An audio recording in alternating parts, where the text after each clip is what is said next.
Salut à tous, heureux de vous retrouver pour le talk show du Phocéen.fr.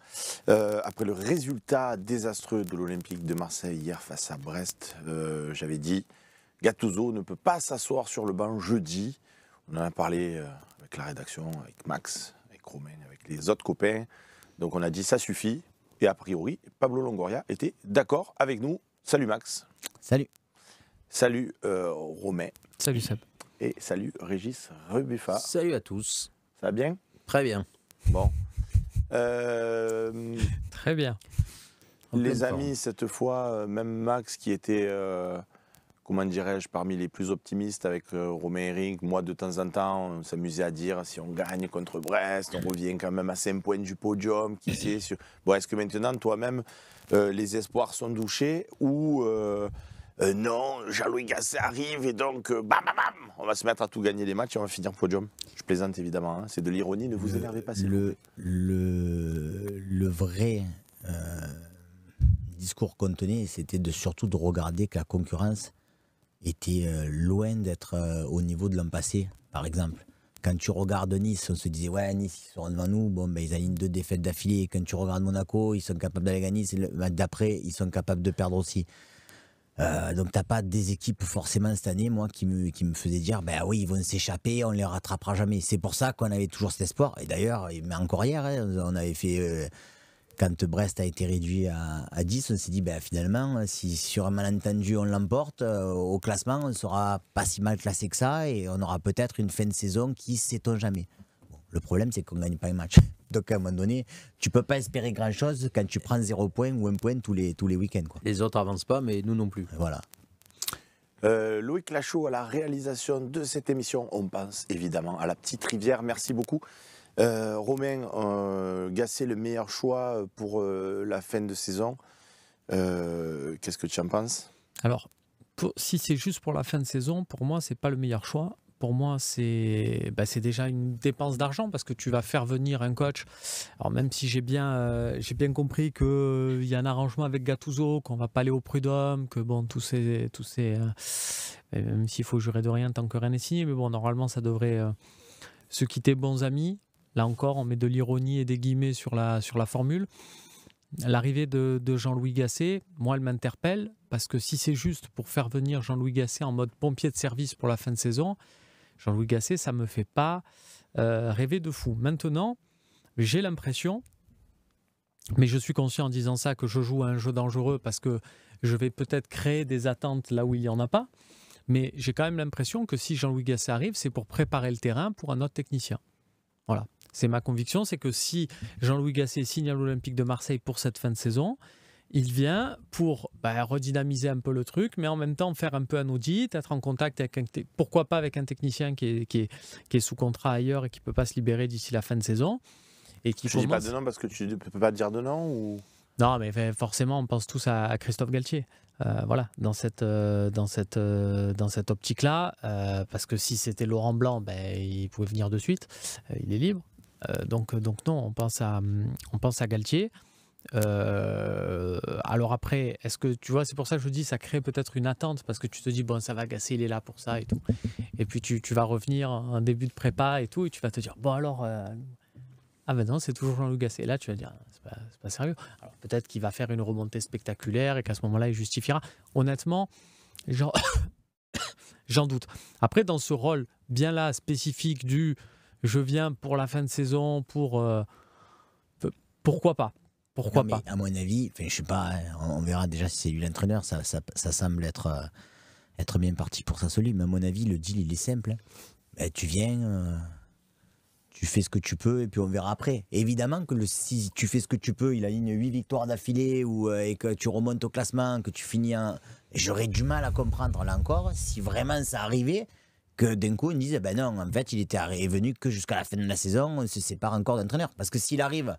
D'ici la fin de saison, chose qu'on ne croit plus du tout, à faire un miracle, derrière, tu es obligé de le conserver. Tu parles d'un postulat qui n'arrivera pas. Oui.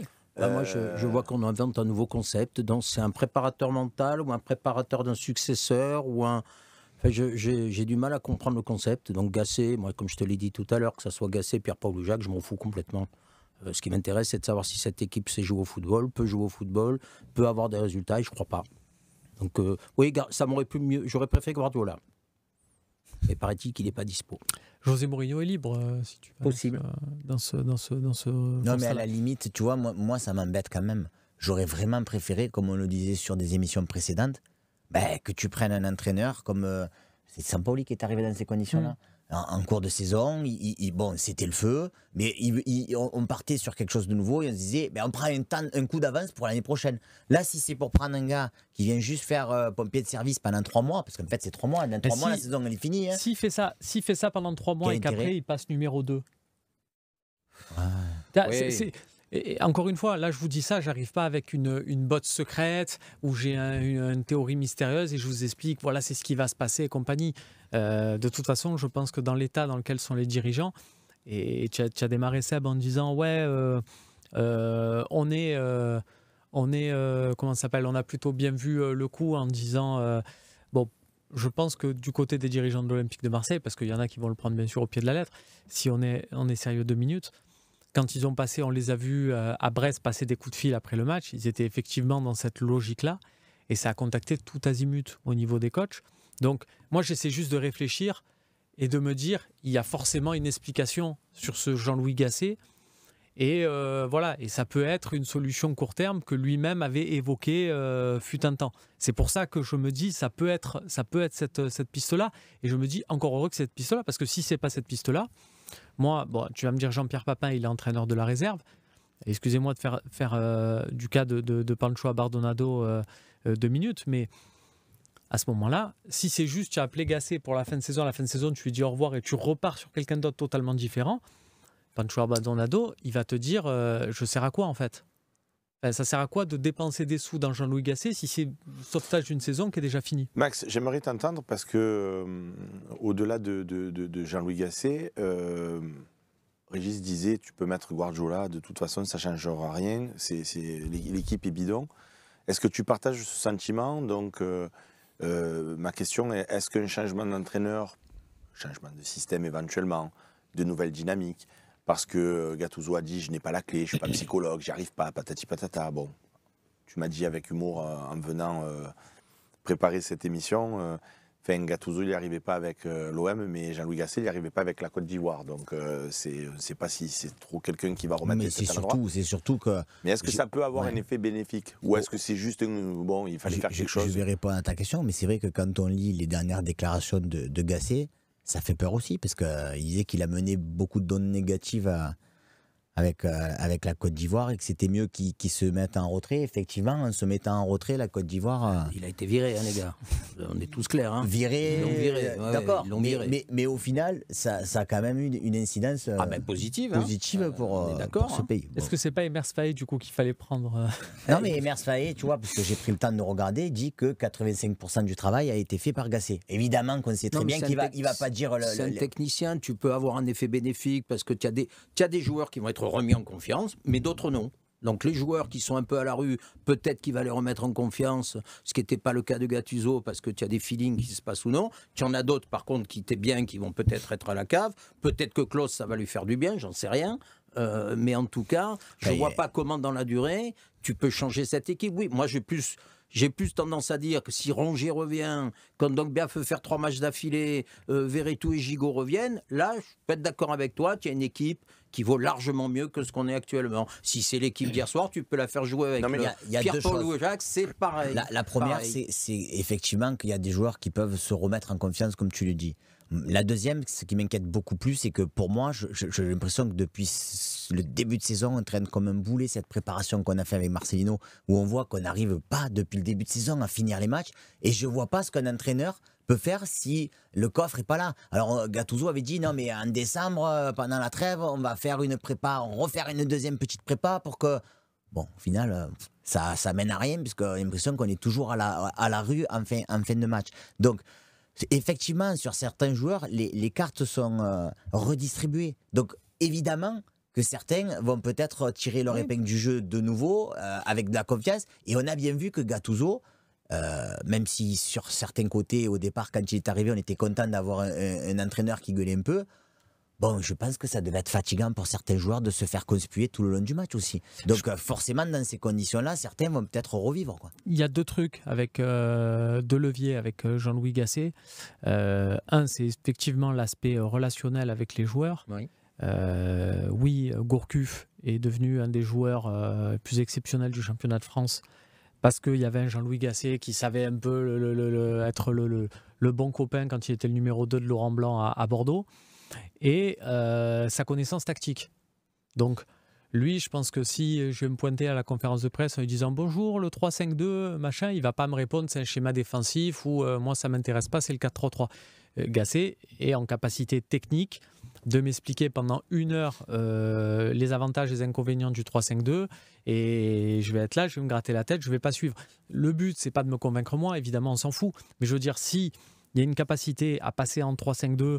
Après, c'est un peu minimaliste ce que tu dis, parce que j'ai la faiblesse de penser que Gattuso, il a aussi des qualités techniques comme tous les entraîneurs quand même. Alors, qui sont à ce niveau-là. On ne peut pas dire qu'il ne comprend rien au 3-5-2, c'est pour ça qu'il le met. Petite indiscrétion, Max, quand en conférence de presse, je crois que c'était avant le match du Shakhtar, il avait parlé du schéma à 3 derrière en disant moi ça ne m'intéresse pas un schéma uniquement défensif et compagnie. Ça a mis en alerte ses dirigeants. C'est-à-dire que les dirigeants de l'OM ont dit mais de quoi ils en sont venus à douter de la capacité de Gattuso à vraiment. C'est une drôle d'erreur de casting. Alors. Putain, il fallait pas le demander avant. Ça. Ouais, il fallait poser la question avant. Si tu as un entraîneur qui te dit moi je ne ferai jamais du 4-3-3 ou je ferai que du 4-3-3, tu lui demandes pas avant comment il joue. Je suis sur le dos. Voilà, surtout qu'en fait c'est ce qu'on a tout dit, et désolé pour Gattuso là, qui est en train de se fermer tranquillement le cercueil de son aventure à l'OM, mais il avait trouvé ce 3-5-2, même si l'idée venait pas spécialement de lui, plus des joueurs, de ce qu'on veut, et que ça commençait à marcher. Bien sûr, d'avoir fait son caprice, à vouloir repasser au 4-3-3, moi c'est ce que je disais tout à l'heure quand on parlait avant Aubameyang qui fait plutôt un bon match jeudi soir, tu le remets pas hier soir pour mettre un avant-centre. Moi, il y a très sympathique. Beaucoup de choses qui questionnent sur la compo d'hier. Merlin, c'est pareil. Merlin, au final, moi, la première prestation, elle ne me plaît pas beaucoup. Puis derrière, il enchaîne 2 prestations plus que correctes. Avec des puis Romé Garcia,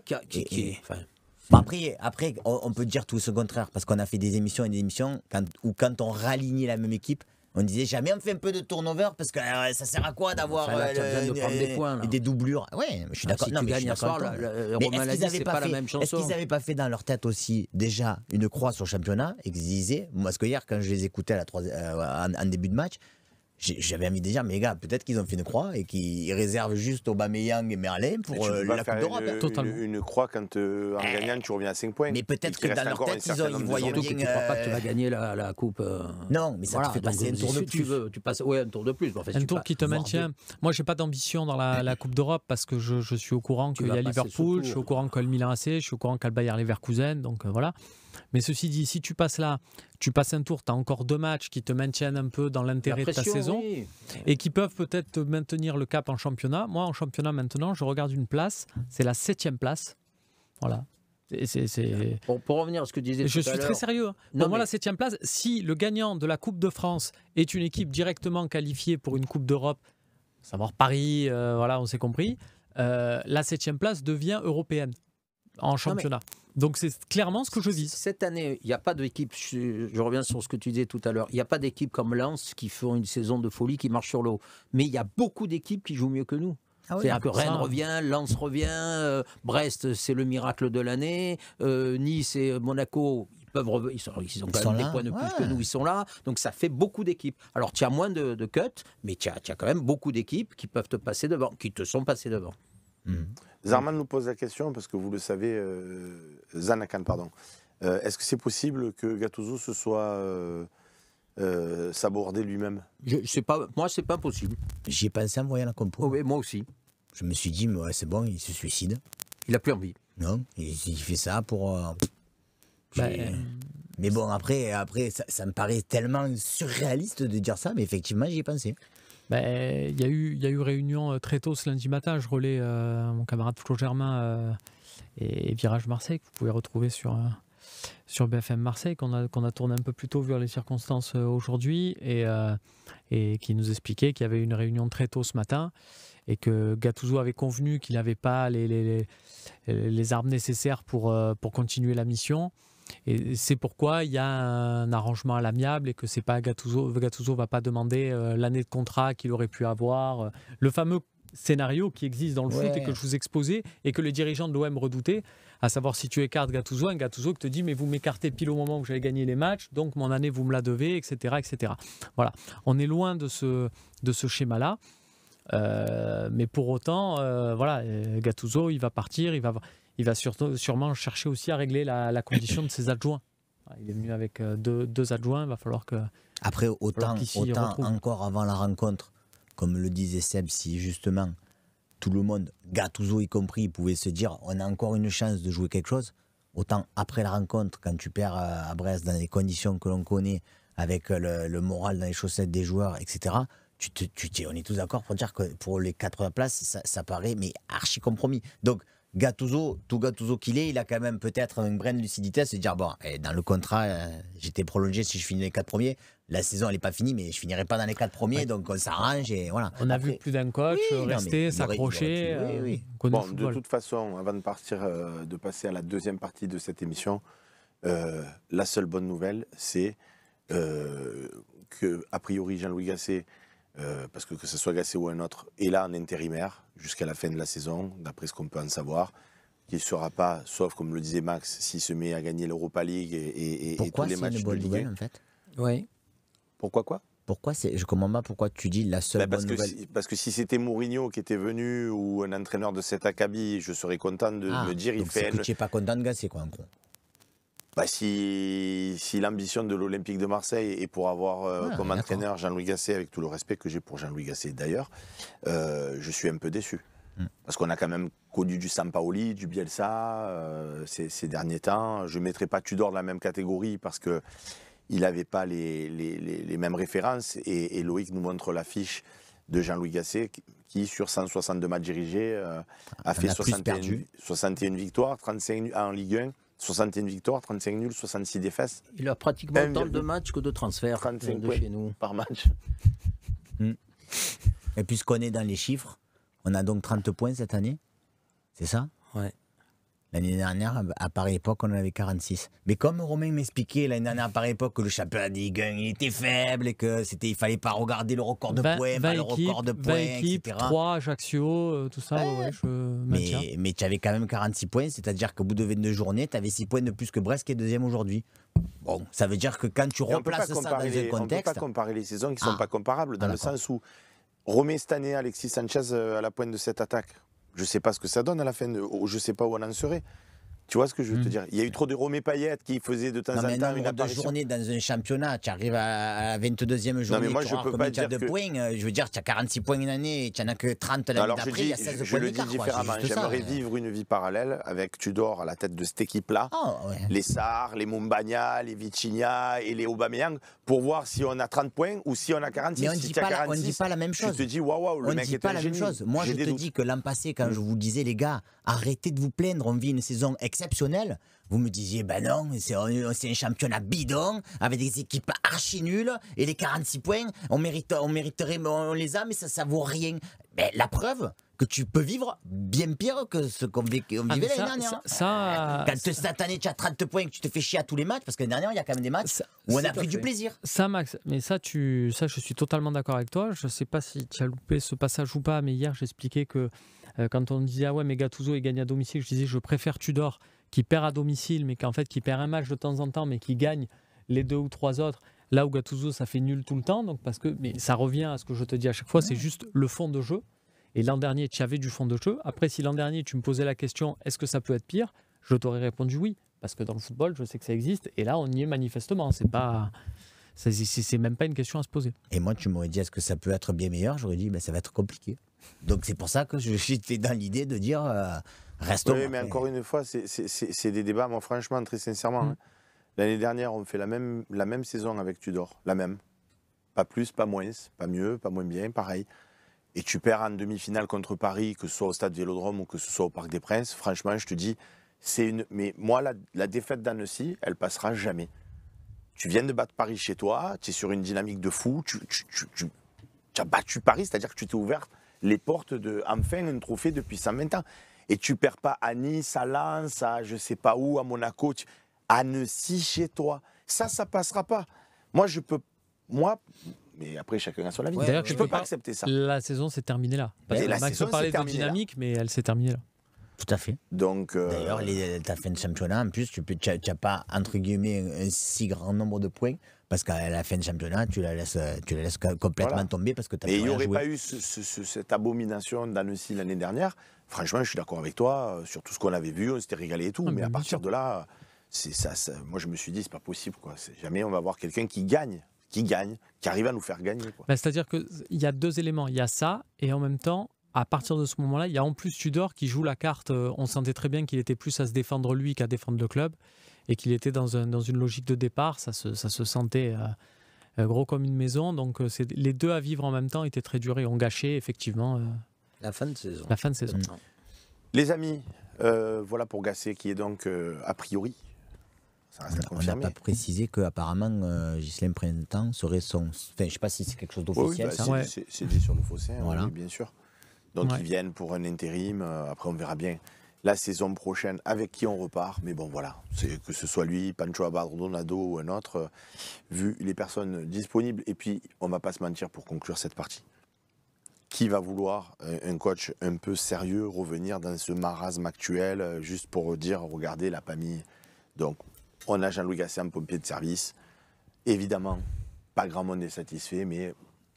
Que pouvait-on faire d'autre dans les circonstances actuelles? Je ne sais pas. On passe tout de suite à la deuxième partie de cette émission.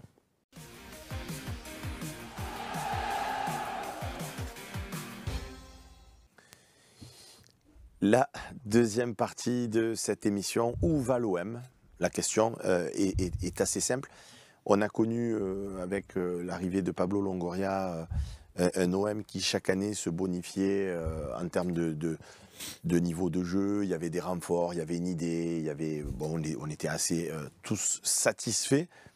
Et puis il y a eu 2 mercatos complètement ratés et là l'OM se retrouve vraiment dans le dur.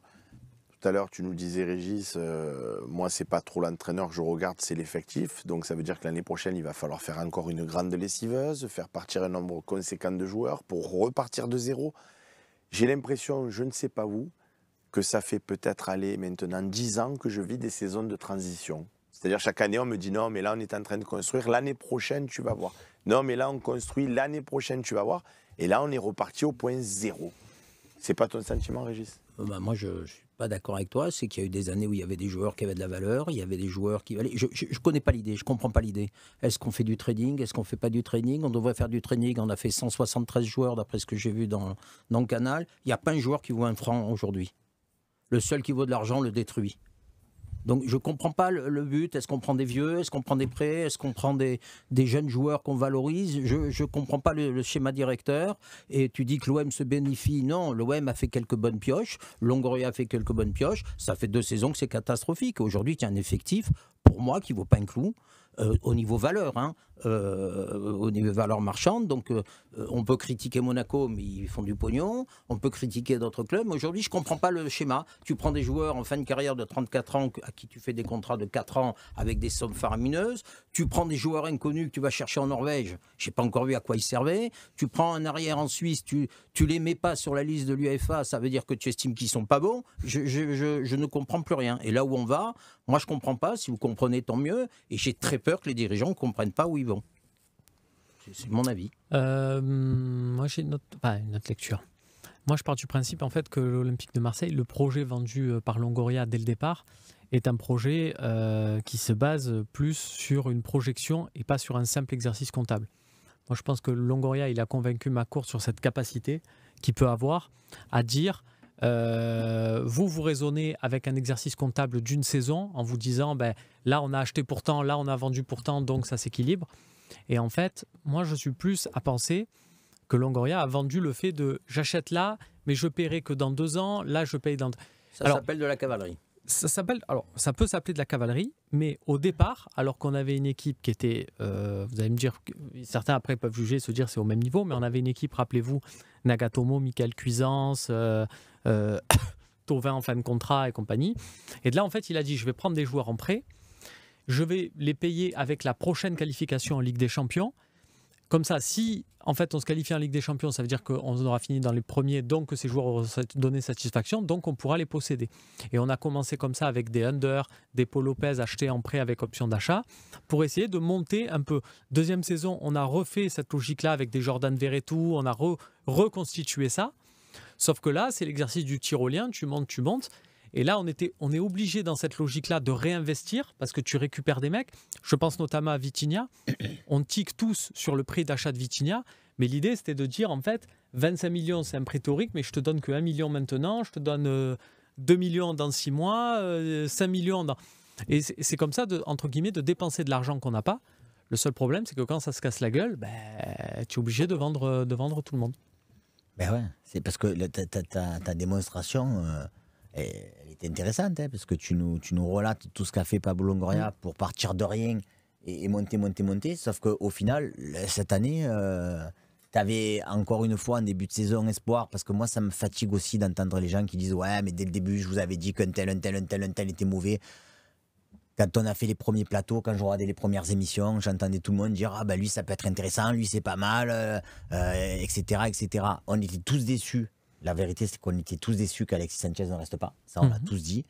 Mais à partir de ce constat-là, on se disait quand même, il y a toujours Mbemba, il y a toujours Klose, qu'on le veuille ou non, qui est latéral de l'équipe de France. Enfin, tu as un effectif, parce que tu dis qu'on a un effectif qui est nul. Moi, je ne suis pas trop d'accord avec toi. Sur le fond, quand je regarde l'effectif, j'ai l'impression sur le papier, non. Mais... Voilà, on a des joueurs qui pourraient tenir la route. Et effectivement, on s'est aperçu qu'on s'est entêté avec un Marcelino qui, pour moi, n'a pas su les faire jouer. Et derrière, au lieu de repartir sur quelque chose de nouveau, j'avais cité ici Julien Stéphan. Bon, c'est pas. En attendant, je vois qu'avec Rennes, il enchaîne les victoires. On nous dit qu'à un moment donné, on veut mettre un entraîneur français pour. Et non, on va toujours chercher des entraîneurs étrangers qui, au final, ne font pas avancer le club. Moi, c'est ça que je comprends pas. Mais bon, après, donc, où va l'OM ? Le système que dit Romain, c'est un intérêt si de temps en temps, tu sors un joueur à 30 ou 40 millions. Mais tu les sors pas. C'est quelque part ce qu'avait fait Pape Diouf, qui était, on pouvait dire, un peu dans la même logique. Et sauf que Pape Diouf, au bout de sa deuxième année de présidence pleine, où il est vraiment président, il a l'opportunité de vendre Franck Ribéry au Bayern Munich pour 26 plus 4. Et là, forcément, 26 plus 4 à l'époque, c'était conséquent. Ça te permettait de voir le truc différemment. Et ça, c'est vrai que cette bascule-là, nous, on ne l'a pas eu. Premier constat. Deuxième constat, quand tu fais des paris comme fait Longoria, pour moi, je le répète, quand tu as réussi un comme Alexis Sanchez, tu te mets pas une balle dans le pied en te disant le pari que tu as réussi, tu le poursuis pas pour l'avenir. À un moment donné, si tu arrives à faire jouer c'est comme Saliba. Saliba, si on avait pu le garder, on pouvait pas. Mais on était tous d'accord pour dire il faut le garder. Tu as des joueurs qui ont donné satisfaction. Je comprends pas que les joueurs qui donnent satisfaction, on s'en sépare. Moi, il y a des trucs que, pour le coup, je n'arrive plus à m'expliquer. Et du coup, ça, forcément, par rapport à toute ta théorie, tu es obligé aujourd'hui d'avoir un club qui est sur la pente descendante. Tu as la parole, garde-la, Max. Tu voulais parler, moi aussi, sur la sortie, enfin les sorties, puisqu'il a donné 2 interviews de Benassia. Une sur Canal+, avec Samir Nasri, et une autre chez Amazon Prime. Il y a des trucs que je ne m'explique plus dans la vie non plus. Je ne comprends pas du tout. Je comprends pas du tout comment, quand tu as un joueur comme Klose, il a été fautif, Longoria a pris la parole, il a dit ce qu'il avait à dire. Quel est l'intérêt de remettre ça sur le tapis à un quart d'heure d'un match où tu as le joueur qui est en train de s'échauffer à côté, s'il faut, il y a quelqu'un qui va lui taper sur l'épaule ou à la mi-temps, on va lui tu t'es fait démonter encore.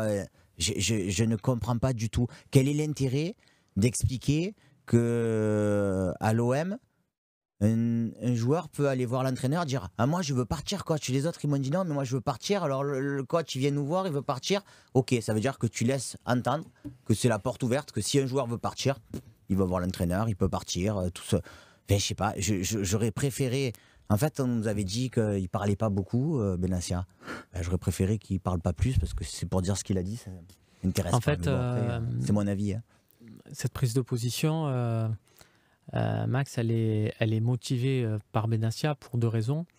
Une, c'est se justifier. Alors, sur ce transfert de Renan Lodi, c'est donner un peu la version du club, qui n'a pas été assez attendue. Donc, c'est de dire, nous, on l'aurait bien gardé, mais il y a eu une offre, le mec a reçu 3 fois son salaire et compagnie. Donc, on était obligé de le laisser partir. Pour donner l'impression de nous, si ça tenait qu'à nous, on aurait opté pour de la stabilité. Mais bon, le mec a demandé à... Moi, chacun est... Ce qui est fou, hein, parce qu'au final, si nous, on nous avait expliqué, et même quand nous, on a dit quoi, Lodi, 22 millions, on peut récupérer Merlin pour moins et tout, bah, bonne affaire. Au final, je me dis, en fait, c'est même pas une bonne affaire. On ne voulait pas se séparer de Lodi qui était pas bon. Et tu fais quasi aucun bénéfice sur Lodi. C'est un joueur qui veut partir que tu ne peux pas retenir, autant te le dire. Tu n'as pas envie de garder un joueur contre sa volonté. Moi, je suis d'accord, dans le même interview, c'est un aveu de faiblesse et un abus d'autorité. Si tu fais un aveu de faiblesse, le joueur voulait partir, il part, et un abus d'autorité, tu retapes sur Klose, qui est ton plutôt meilleur joueur depuis le début de la saison. En tout cas, c'est le seul. Moi, j'ai fait un truc. J'ai dit, quel est le joueur que nous envie à notre club aujourd'hui, sur l'effectif? Pour moi, il y en a un.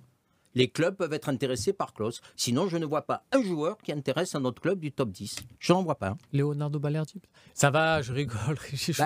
Écoute, il faisait plutôt une pas mauvaise saison jusqu'à hier soir où quand même il se fait enfumer comme un cadet. Et encore. On te répond Verretou sur Twitch.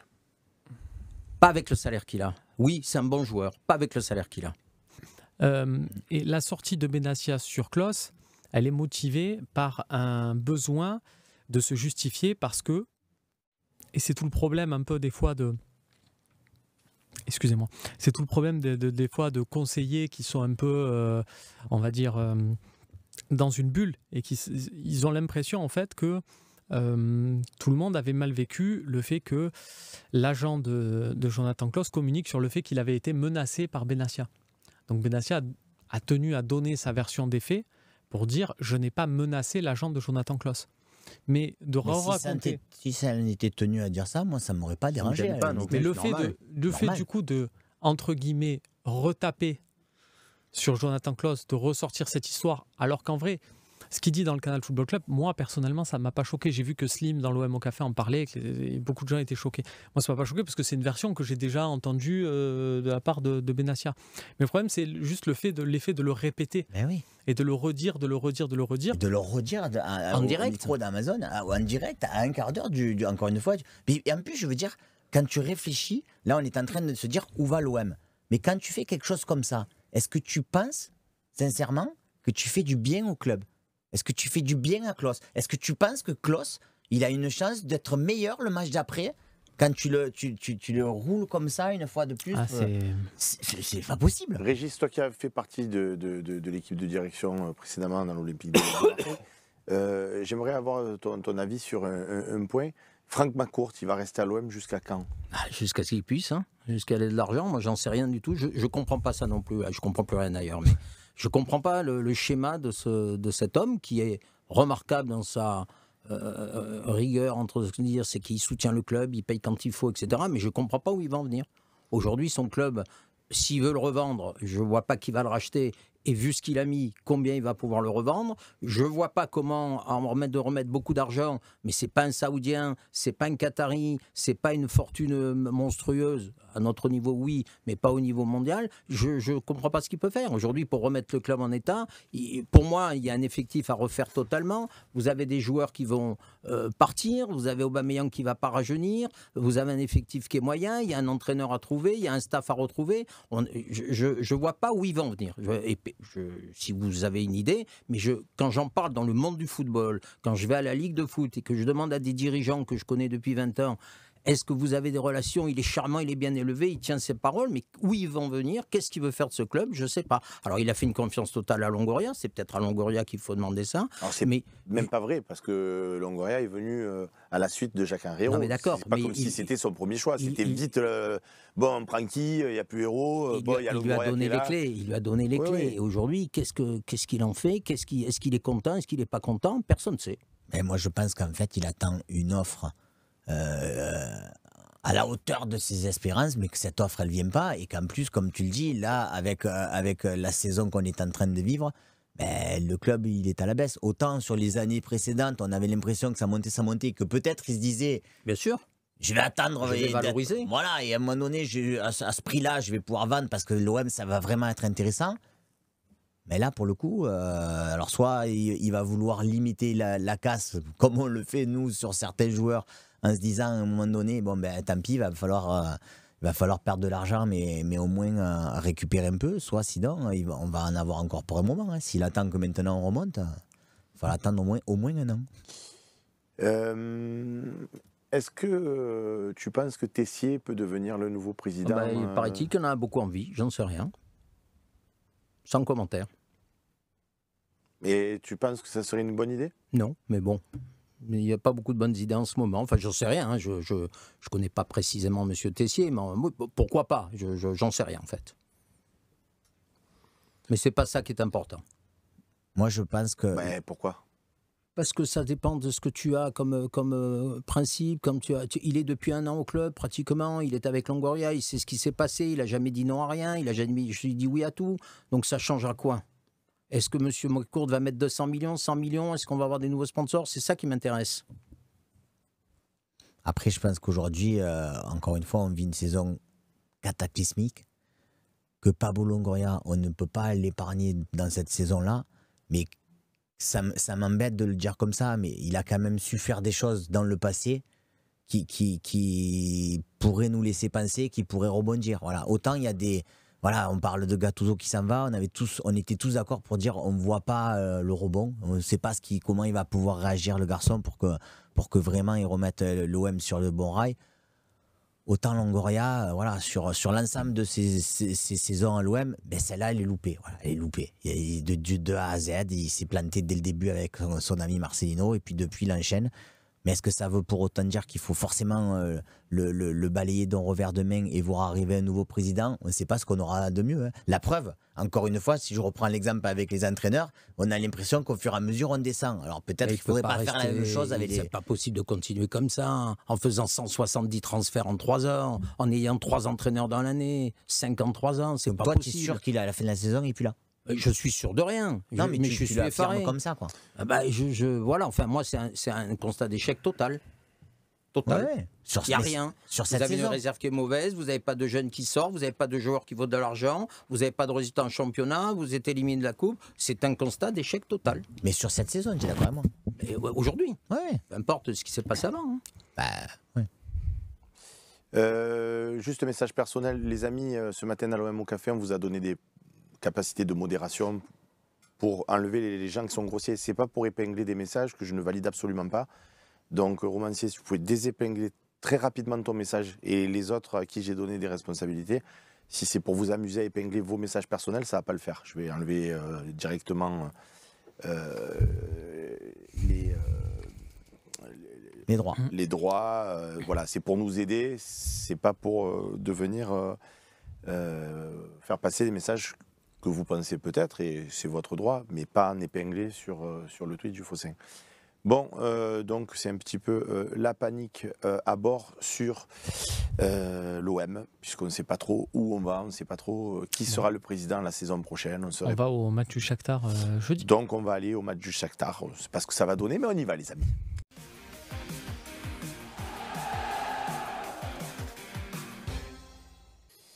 L'Olympique de Marseille, aussi fou que ça puisse paraître, est toujours en course en Europa League, malgré son niveau désastreux ces derniers temps. Aurait pu l'être aussi avec un bon résultat à Brest, parce que je vous rappelle qu'on a joué à 11 contre 10, donc ça n'aurait pas été non plus extraordinaire qu'on gagne ce match, fût-ce 1-0. Malheureusement, il n'y est pas arrivé, ce qui a précipité le départ de Gattuso. Mais voilà, on a fait 2-2 au Shakhtar Donetsk au match aller, donc on est a priori en ballottage favorable. Pourquoi? Parce que le Shakhtar n'a pas joué en compétition officielle depuis nous, donc ça a été à l'aller leur premier match. Donc sur ce deuxième match en déplacement, ils risquent d'avoir un petit peu des problèmes physiques, même si nous on n'est pas beaucoup mieux, comme le rappelait Max. Donc je vous propose déjà de voir un petit peu cette équipe du Shakhtar avec Romain Canucci. Écoute, moi ils m'ont vraiment pas impressionné, même si j'en suis venu à me demander si c'était ces mecs-là qui avaient pris 9 points en poule de Ligue des Champions, parce que ils n'avaient pas pour moi une tête de cette équipe à ce moment-là. Je rappelle juste que l'an dernier, le match aller, Rennes va gagner, donc c'était également sur terrain neutre, hein, voilà, vu le contexte, 2-1 contre le Shakhtar. Je crois que de mémoire, le match était joué en Pologne. Le match retour. Les Ukrainiens viennent gagner à Rennes, enfin font 2-1 et du coup penalty, et c'est là où ils gagnent. Donc je ne suis pas trop d'accord avec toi sur le côté ballottage favorable. Moi je pense qu'ils vont monter en régime et que ça sera plus dur de les battre. Mais c'est faisable. On Attention, est bien vécu au sûr. Vélodrome cette année. Donc je veux dire, si on perd notre premier match contre une équipe du Shakhtar, Non, mais Pour moi, on est j'ai pas invaincu. vu. Moi, Seb, pour moi, de dire on est invaincu, pour moi, c'est en trompe-l'œil parce que on est invaincu parce qu'on a joué, par exemple, une équipe de Metz qui, elle a marqué, on l'a dit, on a fait des émissions en Non, disant. non, c'est sûr, depuis le début de la saison, on n'a pas joué comme ça. non, mais Non, mais invaincu, ça veut dire tu gagnes. Que- Là, ça veut dire que tu perds pas. Tu peux aller au penalty. Ben voilà, tu as de fortes Je suis chances. d'accord. Les derniers matchs nous montrent qu'on fait souvent match nul. Donc tu as de fortes chances de faire match Bon, mais nul. si vous et- pensez qu'on n'est pas Non, mais moi, je suis en d'accord. ballottage favorable, On a une très chance, bien. on S'il y a On une a chance fait face. 2-2 contre S'il y avait- Fantomas. Ils s'il y sont avait nuls, toujours Shakhtar, eu pardon. les buts à l'extérieur, je Nous te aussi, on est dirais, nuls. on est en ballottage favorable parce que 0-0 et 1-1 nous qualifient. C'est plus le cas. Donc ça veut dire que en début de match, tu n'es pas qualifié. On Malgré n'est pas ton éliminé 2-2. non plus. Mais on n'est pas éliminé. Donc il Enfin, faudra- Romain Herring te dirait oui, parce que si on a Paul Lopez dans les cages, on n'arrêtera pas un penalty, et donc on va se voilà. faire limiter. Non, mais ça veut dire qu'il va falloir marquer, et ça veut dire que dernièrement, on n'a pas vu non plus une attaque de l'Olympique de Marseille qui nous rassure en disant ben, c'est sûr qu'on va marquer des buts. Quoi. Oui, il ne faut pas en prendre non plus, puisqu'au Shakhtar, on en a marqué 2. Et puis surtout, tu n'es pas dans une Moi, ambiance je, où. je pense que tu vas gagner, hein, parce que j'ai trouvé le Shakhtar effectivement très faible. Donc avec le truc, alors moi, si les joueurs sont traumatisés à un tel point, si on perd, c'est que voilà, on va plus gagner beaucoup de matchs qu'à la fin de la saison. C'est mon avis. Mais le problème, c'est que tu abordes un match de Coupe d'Europe, donc normalement, un match retour de Coupe d'Europe. Et par exemple, j'étais au stade pour le précédent OM Shakhtar de 2009, où tu perds 2-0 là-bas. Tu te dis, bon, ça va être très compliqué, mais on ne sait jamais un exploit, on y est et tout. C'était pas passé. Mais tu avais cette envie d'aller au stade en te disant, on va pousser l'équipe.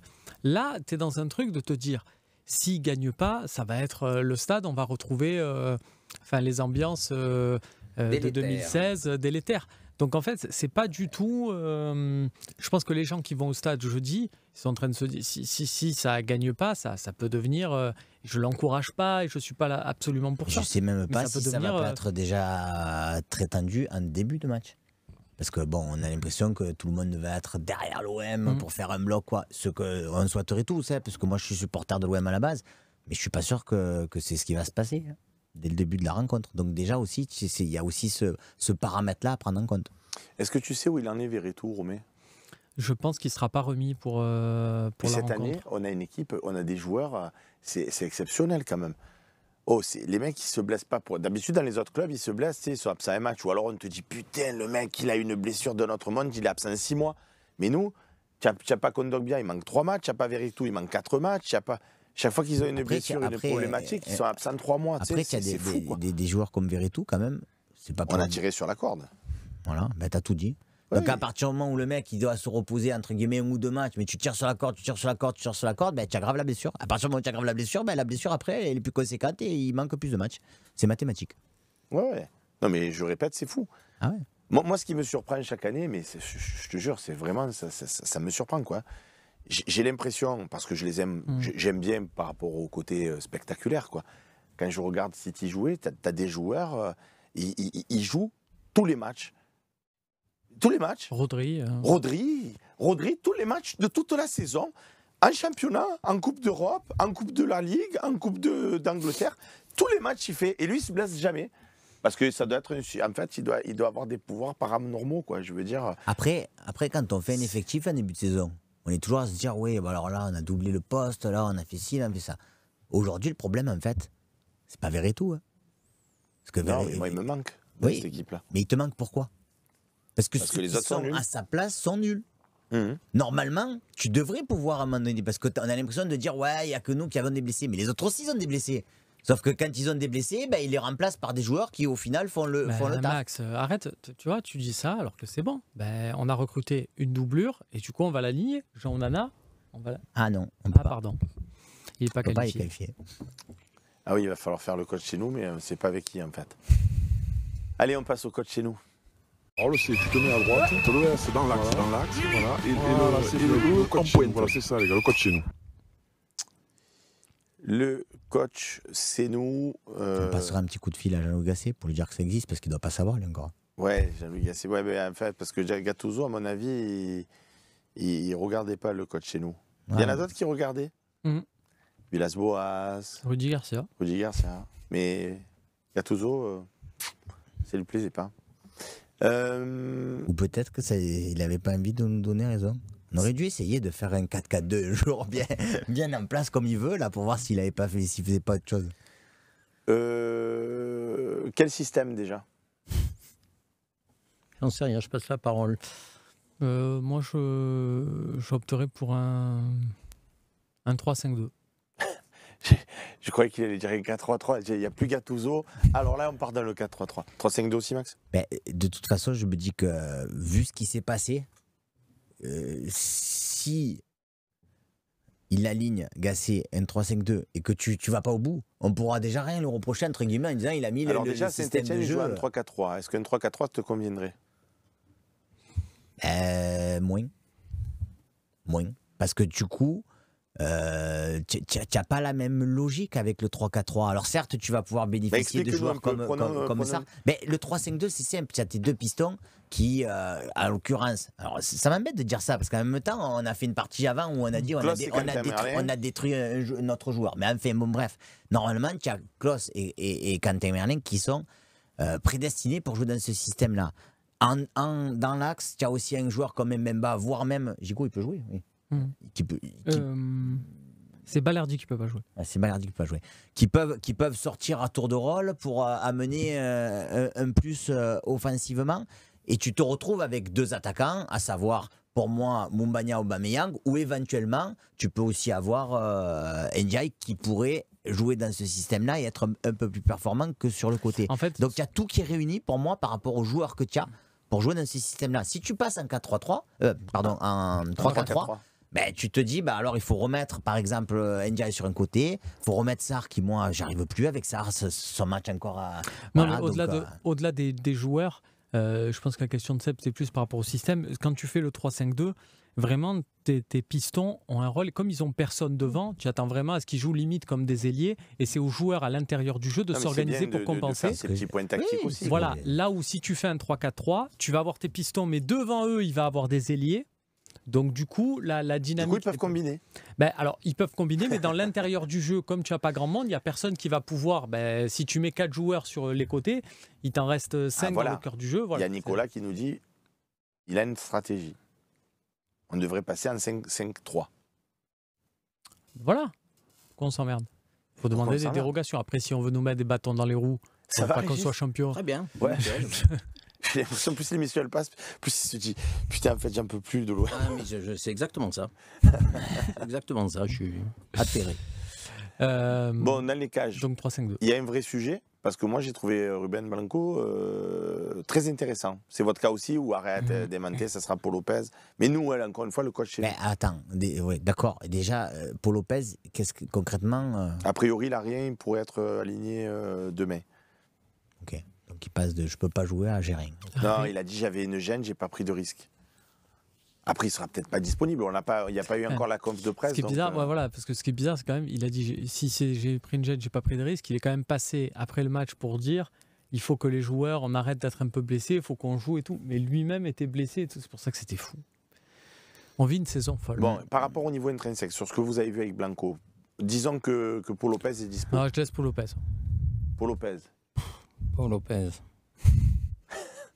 Moi, si tu voulais repartir sur quelque chose de nouveau, moi j'aurais tenté Blanco. Mais bon, après, je comprends aussi qu'on puisse dire Paul Lopez. Allez, il y en a deux qui ont dit Paul Lopez. Donc, ça sera Paul Lopez dans les cages. Donc, Klaus et Quentin Merlin dans notre 3-5-2 sur les côtés. Je pense que là, on est à peu près tous d'accord. Les axiaux, on a dit qu'on n'avait pas Balerdi. Pas Balerdi. Donc tu es obligé de faire jouer ceux qui te restent, à savoir... Gigo, Mbemba et... Bamon Maïté. Mbemba à droite, Bamon Maïté à gauche. Ou l'inverse, Max? Non, c'est bien. C'est bien. Donc, Gigo dans l'axe, à droite, Mbemba, Monsieur Chancel. À gauche, Bamo, Maïté. Dans l'axe. Bah, tu as économisé Kondogbia apparemment à Brest. Donc si tu l'as économisé, le garçon il va être capable de faire un second match. Parce que vu qu'il n'en fait pas beaucoup lui aussi. Donc Kondogbia sûr. Pour moi, c'est Kondogbia Unai. Par défaut. Mais j'ai vraiment personne d'autre à mettre à part Unai, sachant que Onana n'est pas qualifié. Kaminarit, dans ce rôle-là, non. Donc tu pars du principe aussi que Verretou jouera pas. Parce que moi j'aurais dit Verretou Kondogbia, mais bon, non mais on est d'accord. Voilà, je pense, alors après j'espère me tromper et compagnie, je pense que Verretou ne sera pas rétabli, au vu de la blessure qu'il a pour ce match. Mais donc... Moi je mettrais quelqu'un d'autre à la place de Ouani. Je préfère Harit. Ouani est inexistant depuis qu'il est à l'OM. Ouais, mais Harit à côté dans un triangle, si tu fais ton train avec 2 pointes basses, ça veut dire que Harit, tu vas être obligé de le mettre dans ce 3-5-2 là en numéro 10, à moins que tu mettes Ndiaye aussi. Moi je mets Ndiaye. Je mets pas Harit dans mon équipe. Alors apparemment, il y a Hors de 112 qui nous dit qu'il y a des dénonciations de la part de l'UNFP pour des attaques publiques de Benassia sur Klose, ce qu'on disait tout à l'heure. Bon, après, c'est un message. Il y a eu un tweet officiel. Oui, voilà, c'est un message de l'UNFP qui s'indigne. Bon, malheureusement. Normal, en fait, j'avais dit. Gay, il n'est pas qualifié. Ah. Non, Gay, il n'est pas dans la liste. Si. Gay, non. Alors, non, il n'est pas dans la liste. Il n'était pas là au premier tour, ils l'ont Non. pas mis dans le, le second Non, tour. il n'a pas mis Gay, Unai et Luis Garcia. C'est les 3 qui ne sont pas mis, puisqu'il a mis Mumbagna. Tu l'as vu le talk avec Michel Aliaga? Ouais. Quand il dit TSH, tout sauf Ouais. Harit. Je l'ai vu. Bon, Non, ça, on est arrivé à faire cette compo, parce que cette compo, c'est la compo que... Bah, Unai, Kondogbia, enfin, je suis... Ouais, ben on n'a pas le choix. Même j'entends ce que nous dit Régis, mais je vois pas comment on peut faire autrement. Ouais, tu me disais Harit, mais Harit aussi bas, c'est un peu compliqué. Déjà qu'au plus haut, c'est vrai. Ok. Donc, Kondogbia... J'essaie de passer tous les joueurs de l'effectif en revue pour voir si on peut faire autre chose, mais j'y arrive pas. Dire qu'on a dû... Dire que dans l'effectif, normalement, tu en as 4 de milieu derrière, quoi. Tu as Rongier, tu as Verretou... Et Rongier, on en sait plus? Toujours pas? Rongier, c'est pas... Votre c'est pas ligne pour de d'attaque? suite. Bah, ligne d'attaque, du coup, ça serait Iliman Ndiaye derrière Aubameyang et Mumbagna. Moi, je suis d'accord. Allons-y. Donc, Ndiaye en numéro... Ouais, une sorte de faux numéro 10. Faux numéro 10. Ça fait saigner peut-être quelques oreilles si je dis Ndiaye, Iliman Ndiaye meneur de jeu. Donc, on va dire faux numéro 10, on va dire comme ça, en soutien des 2 attaquants.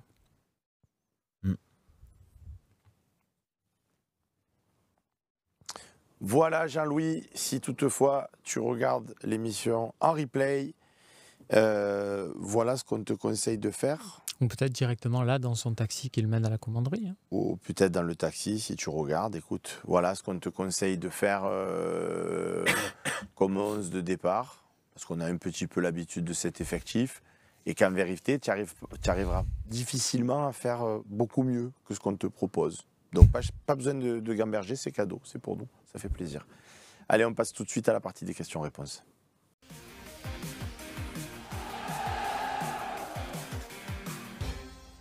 Régis, est-ce que tu peux rassurer nos amis sur Twitch qui te voient te décomposer au fur et à mesure? Pour te dire, je suis pas en grande forme là d'un coup, mais bon, je vais tenir jusqu'à la fin. Tu veux y aller? Si tu veux y aller, si Écoute, tu te sens pas bien... je reste là, t'inquiète. Ouais. Bon. On va faire une petite partie question-réponse. On va faire une petite partie En question-réponse. espérant que le chat comprenne et Voilà. ne fasse pas 3 jours de Bon, polémique. allez, ça m'a gonflé, on y va. Non, ça va, c'est bon, oh là là, on peut être un peu... Et puis voilà, pour la dernière fois, je l'ai expliqué aussi, Oui. c'était 19h10, donc de toute façon, j'allais plus ou moins rendre l'antenne. Tu préfères garder Gasset ou faire un football manager à nouveau, nous dit Dia 613.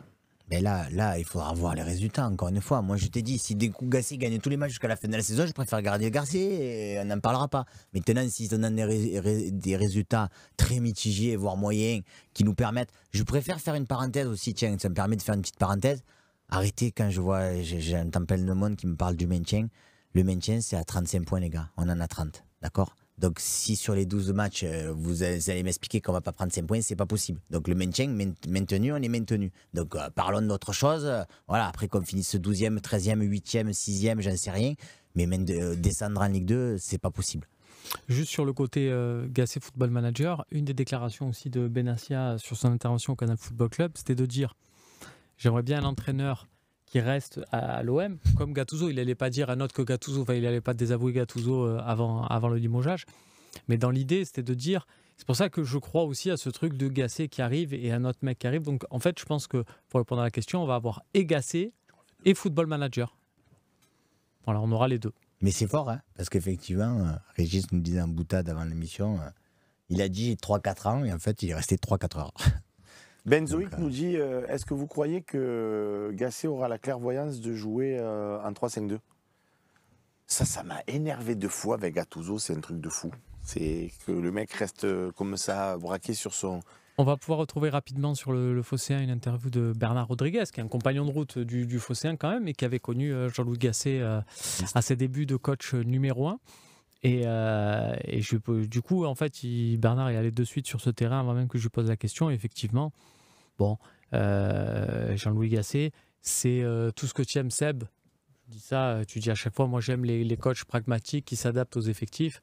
Jean-Louis Gasset, ça a toujours été ça, on ne peut pas lui enlever, cette capacité tactique à dire, là, vu les mecs qu'on a, on joue comme ça. Et pour rappel, pour ceux qui ne le savent pas, il se dit, et je pense que c'est quand même plutôt vrai, que tout ce qu'a fait Laurent Blanc n'aurait pas été à cette hauteur si Jean-Louis Gasset n'avait pas été là, parce que c'est vrai que niveau tactique, c'est quand même quelqu'un de très intéressant. Moi, c'est plus au niveau de meneur d'hommes que je suis un peu plus inquiet. Et il a eu des verres d'eau, les amis. Ils prennent soin de toi. Hein. Ils sont adorables. Donnez-lui un verre d'eau, donnez-lui un café. Il y en a pour 3 minutes, donc on vous a promis, donc ça ira. Si tu veux y aller, tu peux y aller. San Marco, pourquoi 35 points ? Pourquoi tu as parlé de 35 points pour la relégation ? Pose la question. Mais parce qu'avant, c'était à 38, 39, 40, en gros, quand il y avait 38 matchs. 38 équipes. Oui, de 38 matchs, pardon. 20 équipes, 38 matchs. Et que maintenant, et tu as tendance à dire qu'il faut juste un peu plus que. Donc voilà, avant, à 38 points, les dernières années, tu te maintiens. Alors qu'il y avait 38 tu m'as mouru du coup, 38 matchs. Là, 34 matchs, j'ai rajouté juste un point, 35 points, tu es maintenu. Donc, voilà pour toi, pour l'explication. Power Game dit qui voyez-vous en tant que meilleur président pour remplacer Pablo Longoria ? Si toutefois il venait à quitter le. Est-ce que vous avez des noms ? Un peu comme quand on fait l'entraîneur, tu sais. Juste là, j'ai quand même l'impression qu'il y en a un qui se détache et qui est déjà au club, c'est Stéphane Tessier. On en parlait, ouais. J'ai l'impression, et c'est juste l'impression là que donne cette décision-là, mais Jean-Louis Gasset, Stéphane Tessier l'a bien connu du coup à Saint-Étienne. J'ai quand même l'impression que sur 2-3 dossiers, Longoria renvoie quand même l'image du c'est plus moi qui décide, enfin pas c'est plus moi qui décide, mais on est plusieurs, voilà. Non mais ne rêvez pas, il pense qu'à ça, Tessier. Et c'est ce qui se dit dans le club, et c'est lui qui fait tout, et c'est lui qui gère tout.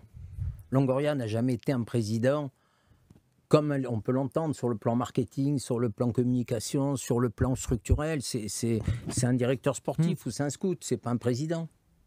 On le sait tous. Et c'est là, c'est Tessier qui fait office d'eux. Et qui, à mon avis, voudrait bien prendre sa place. C'est humain. Et là, il y a un peu, on sent un peu plus de décision de Tessier. Et quand on sent ces décisions-là, on sent Longoria qui appuie la décision, mais il ne l'appuie pas autant que lorsque c'est sa décision à lui. Et on l'a vu là sur certains dossiers en fin de mercato. Je me demande si voilà, on n'est pas gentiment sur une passation de pouvoir. Grinardo nous dit, vous vous rendez compte qu'on est dans la situation comme Nantes ou Saint-Etienne ? C'est-à-dire un club prestigieux mais d'antan. Oui, tiens, Bordeaux, si tu peux citer Bordeaux, tu peux citer d'autres clubs. Bon. Après, encore une fois, c'est une saison. C'est pas comme si ça faisait 5 saisons ou 6 saisons qu'on vivait ça, quoi. Les dernières saisons, que je sache, on a été sur le podium. Oui, on sort de 2 podiums consécutifs en Ligue 1. Et tu ne descendras pas. John 0400, Seb, vous pouvez nous expliquer ce que vous avez contre Harit? Quelqu'un s'en charge ou je le fais moi? Mais il n'est pas décisif. Là, pour le coup... Tu démoites? Non, mais au-delà de ça, enfin, moi j'ai l'impression... je suis extrêmement déçu par le rendement actuel d'Amin Harit, mais je fais partie des gens qui, par contre, étaient absolument enchantés par le rendement d'Amin Harit l'an dernier, avant sa blessure, par exemple. Parce que c'est un joueur qui, dès qu'il touchait le ballon, se projetait vers l'avant, prenait des risques. Et c'est ce que je ne vois absolument plus. Alors là, je ne le vois plus parce qu'il est, je pense, dans un poste qui ne lui va absolument pas. Et qu'Amin Harit doit jouer beaucoup plus haut sur le terrain, déchargé de responsabilités défensives. Donc je pense que là, il est utilisé comme à contre-emploi. On parle beaucoup d'Iliman Ndiaye sur le côté droit en disant c'est une aberration, mais Amin Harit relayeur, c'est une aberration aussi. Et il y a des joueurs, je pense, que Amin en fait partie, qui ont besoin de beaucoup de confiance, et notamment de la confiance de leur entraîneur. Et j'ai pas vraiment l'impression que Gattuso... Avec Gattuso, ça passe pas. Et là, il n'y a pas besoin d'être un intime du vestiaire ou quoi que ce soit. Il te suffit de regarder les matchs. Exactement. Et de voir l'attitude entre les deux. C'est ça. Donc à un moment donné, quand tu sens que tu n'as pas ton entraîneur derrière qui te pousse à être meilleur, tu as beau être un professionnel, c'est compliqué quand même. Bon, les amis, c'est 19h01. C'est pas que je veux rendre l'antenne. De manière un peu rapide, mais par rapport à Régis, salaud. On va.